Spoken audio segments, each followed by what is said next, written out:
everybody! I'm here today to do a very simple but yet complete World Industries Doublekick Skateboard review video. That's right, I will be reviewing this Doublekick skateboard right here, which is my new World Industries skateboard, okay? It is absolutely awesome. I just got it rather recently and I only used it probably for about an hour in total, but honestly I just wanted to do this review video before I start scratching it up, okay? So I used to skateboard as a kid. I was not that great, to be honest with you. I could ollie, pop, shove it. I almost could do a kickflip consistently, and I could do like a sort of like a 360 heel flip and land it like once out of every 50 tries. Okay, and I could do, you know, like manual for a long time. I could do a little bit of grinding just on like curbs and stuff like that. You know, it wasn't that great, but also wasn't that bad. And then obviously I got older, and you know, I had 4 young kids, and all of my hobbies took a back seat. And essentially now at the stage of my life where I'm like, you know what?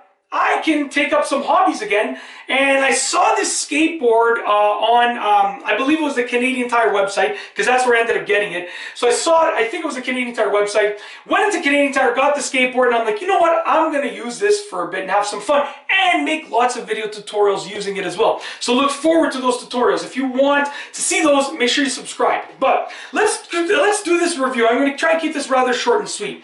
First and foremost, the underside, World Industries labeling. You got the like water droplet over here, and you got like the flame over here.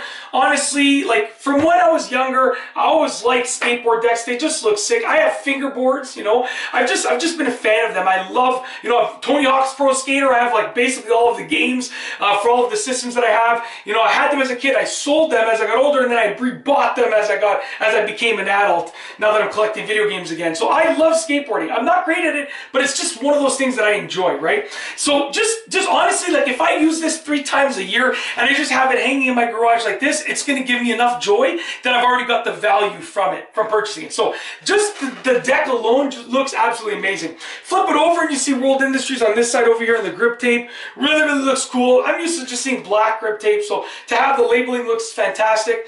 Now with regards to the actual specs of it, I have the little piece of paper over here, the packaging that it came with, but I believe I remember it off the top of my head. So it is, I believe, an 8-inch. I'll just double check. I believe it is an 8-inch. It doesn't show here, to be honest with you, on this piece of paper, but I think it's an 8-inch skateboard. Honestly, like, to me, it's just a standard size skateboard. I didn't even know that there were different sizes. It just, you know, it's a skateboard to me, right? Even double kick, I didn't know what double kick meant. I said, do you have a skateboard at Canadian Tire? The guy goes, oh yeah, we got like 20 kinds. I was like, what? I just, you know, a skateboard kickflip, you know? And he's like, yeah, we got lots. So he said, this is a double kick skateboard, okay?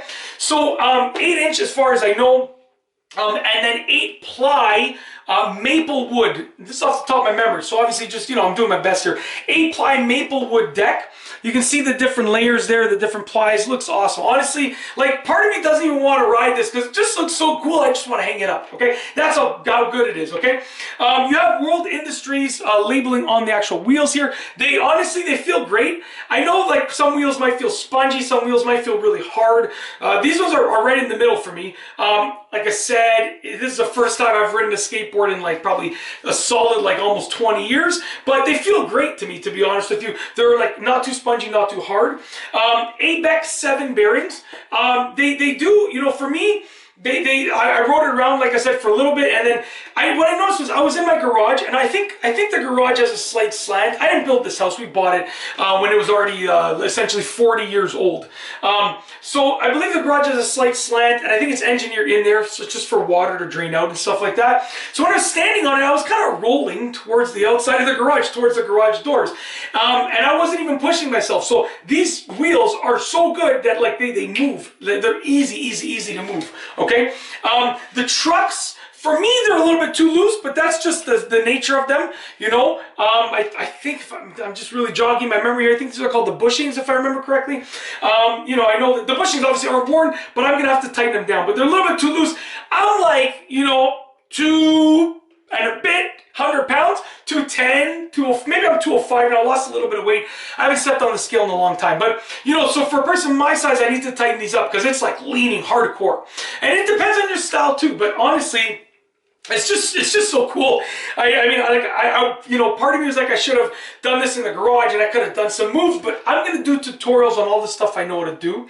So I'm going to save myself riding the skateboard for those tutorials. And for now, just for this little review, I figured that I would sort of show you it when it's basically brand new before I scratch it up. It feels great, looks great, honestly, super affordable. I live in Canada, so this is Canadian dollars. I think I paid, want to say $47. It was about 50 bucks. And I was like, wow, that's crazy, because when I was a kid, I remember paying like $150, I thought, for a skateboard. Like, it was so expensive. So the fact that I could just, that was at a skate shop, obviously. The fact that I could just walk into Canadian Tire and pick this up for like 50 bucks or less than 50 bucks, I'm like, wow, that's amazing. I thought I was gonna have to pay 200, right? So honestly, great skateboard. I can't wait to ride it. Like I said, I have 4 young kids, so the amount of time I have to ride it is very limited. But yeah, I'm gonna make time to incorporate it into tutorials so I can sort of double up. I can do work for my channel while allowing myself to ride and practice on the skateboard. And that's it. Honestly, if you want to see those videos, make sure you subscribe, because I'm going to be releasing them rather shortly, like very, very shortly. Anyways, and depending on how I order this batch of videos that I'm filming now, I might have already released a couple. So keep your eyes peeled for those. And also mechanical skateboard videos I'll be doing too, like replacing the trucks, replacing the wheels, blah, blah, blah. Yeah, so essentially that is basically it for this review. If you like this video review, please be sure to give it a thumbs up. Let me know what you think down below as a comment. And of course, be sure to subscribe for more great videos just like this one. And that's all I have for you today. Thanks for watching.